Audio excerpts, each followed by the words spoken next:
Hello guys, welcome back my YouTube channel Wi-Fi Exam Point। Friends, ये video भाषा 1 Hindi PYQ दिसंबर 2014 में जो exam हुआ था क्लास 6 to 8 का, ये उसी पेपर के प्रश्न और हैं, गद्यांश सहित हैं। और फ्रेंड्स, ये जो गद्यांश में है इसमें 2 गद्यांश होते हैं। फ्रेंड्स, गद्यांश सॉल्व करने की जो सबसे अच्छी टेक्निक होती है, अगर गद्यांश छोटा है तो आप पहले गद्यांश को पढ़ लें, और अगर गद्यांश बड़ा है तो फिर आप पहले प्रश्नों को पढ़ लें और उसके बाद गद्यांश को पढ़ें और प्रश्नों को फिर सॉल्व करें। पता चल जाएगा आपको कि प्रश्न में जो शब्द आए हैं वो आपको गद्यांश में देखने को ज़रूर मिलेंगे। तो चलिए दोस्तों, शुरू कर लेते हैं पहले ही गद्यांश को और देखते हैं उससे डिपेंड कितने प्रश्न हैं। देखते हैं इसका पहला गद्यांश। गद्यांश के निर्देश हैं, नीचे दिए गए गद्यांश को पढ़कर पूछे गए प्रश्नों के प्रश्न संख्या 1 से 9 सबसे उपयुक्त उत्तर वाले विकल्प को चुनिए। गद्यांश पढ़ लेते हैं दोस्तों। इस बात को सब लोग मानते हैं कि आत्म संस्कार के लिए थोड़ी बहुत मानसिक स्वतंत्रता आप परम आवश्यक है। चाहे उसे स्वतंत्रता में अभियान और नम्रता दोनों का मेल हो, यह बात तो निश्चित है कि जो मनुष्य मर्यादा पूर्वक जीवन व्यतीत करने का चाहते हैं उनके लिए आत्मनिर्भरता का गुण अनिवार्य है।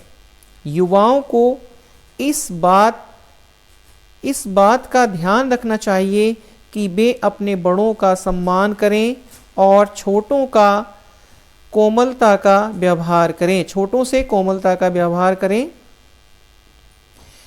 यह बात आत्ममर्यादा के लिए आवश्यक है। नम्र होना एक बहुत बड़ा गुण है। नम्र होने का मतलब दब्बूपन से नहीं है। दब्बूपन की स्थिति में संकल्प क्षीण और प्रज्ञामंद हो जाते हैं।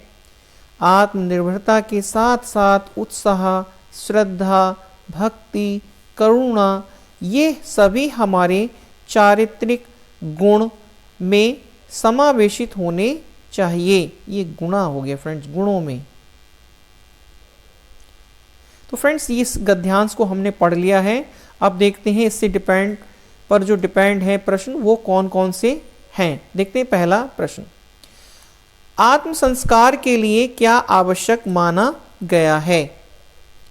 तो फ्रेंड्स, आत्म संस्कार के लिए जो आवश्यक माना गया है, गद्यांश में अभी देखा था हमने, कहा गया था कि आत्म संस्कार के लिए थोड़ी बहुत मानसिक स्वतंत्रता जरूरी है।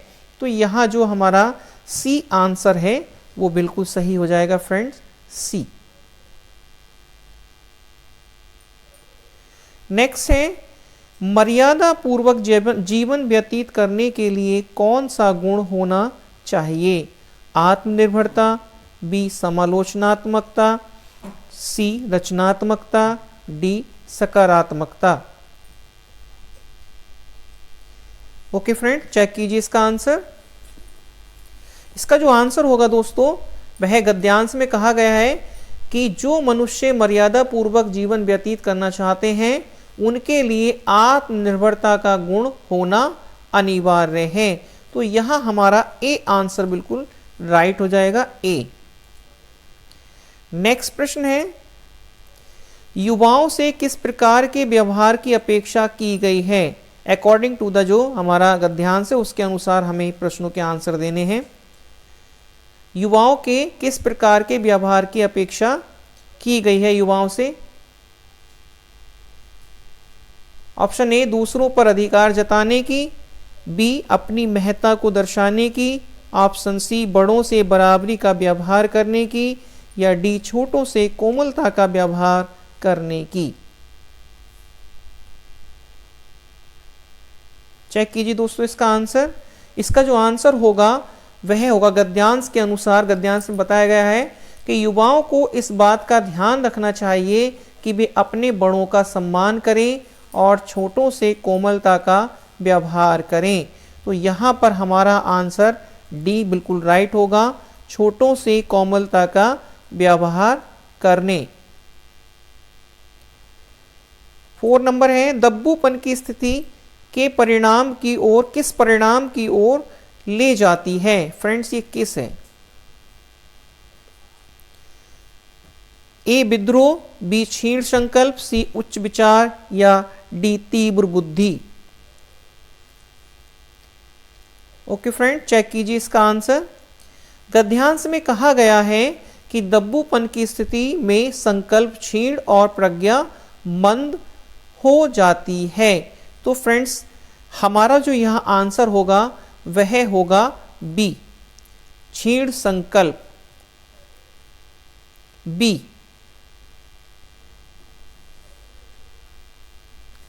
नेक्स्ट है, आत्मनिर्भरता के साथ चरित्र में कौन से गुण आवश्यक माने गए हैं?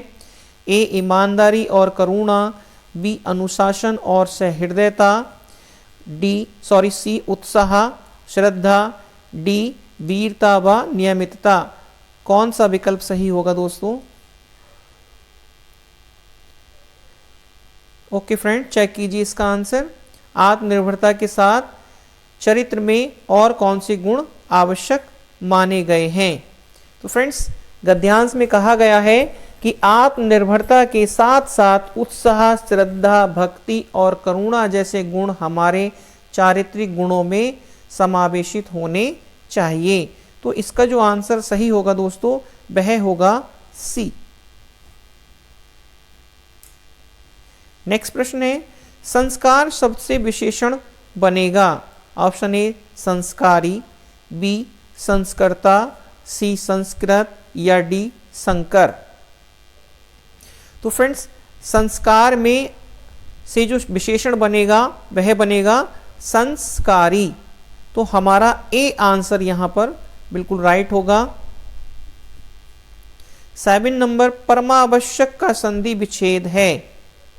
देखिए फ्रेंड्स एक संधि का, समास का या आपका विशेषण का ये ज्यादा नहीं आते, एक एक दो ही प्रश्न पूछे जाते हैं। परमावश्यक का संधि विच्छेद करना है। ऑप्शन ए परमावश्यक, बी परमावश्यक, सी परम आवश्यक या डी परम आवश्यक।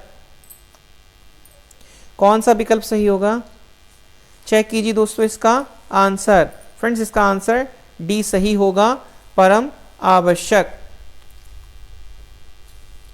देखते हैं फ्रेंड्स इसका नेक्स्ट प्रश्न।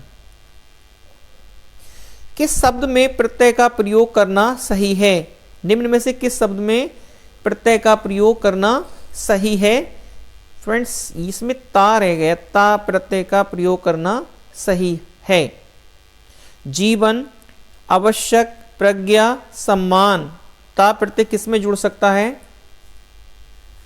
तो फ्रेंड्स ता जो जुड़ेगा आवश्यकता, बी वाला आंसर बिल्कुल राइट हो जाएगा। फ्रेंड्स आवश्यक में अगर हम ता जोड़ देंगे तो हो जाएगा आवश्यकता।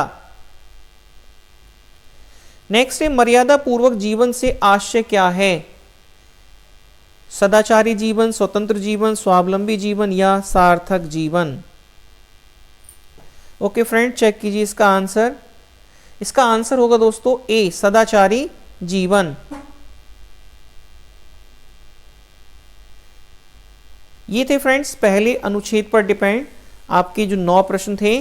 अब देखते हैं फ्रेंड्स ये जो पद्यांश कविता है इस पर आधारित प्रश्नों को पहले पढ़ लेते हैं। जो कविता है, जो मेरे पास नहीं था उसे ही मैं कविता में लाता रहा, जल प्रपात देवता पूर्वज बचपन के घर के सामने छूट गए, कटचंदन और बकौली के पेड़ मैं कविता में नहीं लाया, मोहल्ले की खुली हुई बदबूदार नालियां, कभी उफनता क्रोध कभी अचानक हुआ उल्लास, मैं कविता में बचा पाया।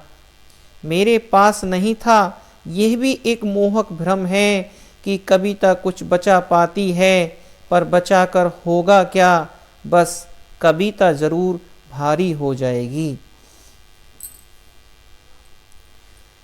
देखते हैं दोस्तों इससे डिपेंड प्रश्न। रचनाकार कविता में किसका चित्रण नहीं कर सका?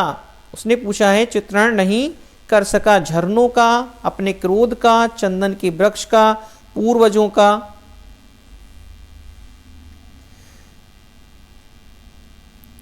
कौन सा आंसर सही होगा, विकल्प सही होगा? चलिए चेक कीजिए इसका विकल्प। इसका विकल्प सही होगा दोस्तों बी, अपने क्रोध का।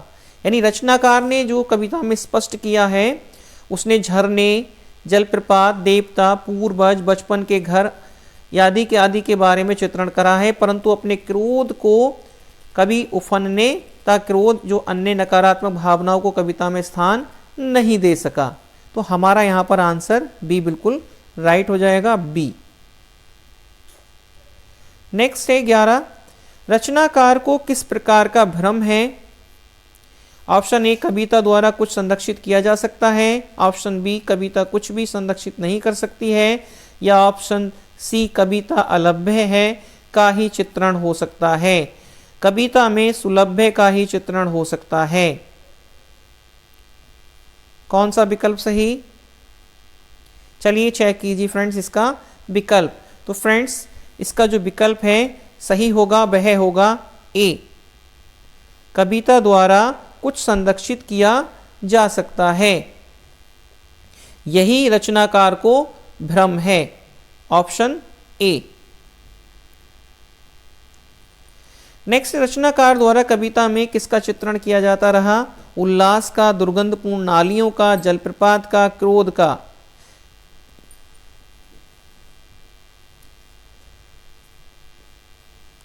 ओके फ्रेंड, चेक कीजिए इसका आंसर। दिए गए पदांश के जो आधार पे उसने जलप्रपात, देवता तथा पूर्वज का चित्रण किया जाता रहा है। इसका उल्लेख कविता की जो लाइनें हैं वो पहले शुरू की लाइनों में ही पता चल रहा था। तो यहाँ पर हमारा आंसर जो सही होगा दोस्तों वह जलप्रपात होगा, जो कि सी हमारे ऑप्शन में दिया गया है, सी।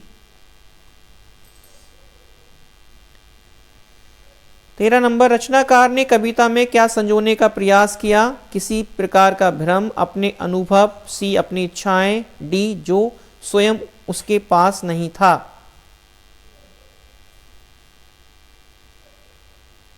ओके फ्रेंड, चेक कीजिए इसका आंसर। इसका आंसर होगा डी, जो उसके स्वयं उसके पास नहीं था, डी। 14 नंबर है, जरूर भारी हो जाएगी में कविता के भारीपन से क्या आशय है? ऑप्शन ए, कविता में शब्दों की संख्या का अधिक होना। ऑप्शन बी, कविता में भावों की गंभीरता होना। ऑप्शन सी, कविता का क्लिष्ट होना। ऑप्शन डी, कविता का अरुचिकर होना। ओके फ्रेंड्स, चेक कीजिए इसका आंसर। प्रश्न नंबर 14, जरूर भारी हो जाएगी, कविता जरूर भारी हो जाएगी। तो भारीपन का आशय पूछ रहा है वो। तो फ्रेंड्स इसका जो आशय होगा कविता में भावों की गंभीरता होना। B option is right, B. जल प्रपात का सामासिक विग्रह है। ऑप्शन ए, जल में प्रपात, जल का प्रपात। ऑप्शन सी, जल से प्रपात। या डी, जल पर प्रपात। फ्रेंड्स इसका जो आंसर होगा वह बी सही होगा, जल का प्रपात, जल प्रपात का सामासिक विग्रह। दोस्तों ये थे डिपेंड आपके अनुच्छेद पर आधारित 15 प्रश्न जो कि इस वीडियो में कवर किए गए थे। वीडियो आपको कैसी लगी कमेंट में बता सकते हैं। वीडियो अच्छी लगे तो आप लाइक और शेयर कर देना, और चैनल पर अगर पहली बार आए हैं तो चैनल को सब्सक्राइब कर लेना। मिलते हैं आपसे दोस्तों नेक्स्ट वीडियो में। तब तक के लिए नमस्कार, जय हिंद, जय भारत। स्वस्थ रहें, मस्त रहें और तैयारी अच्छे से करते रहें। Thanks for watching.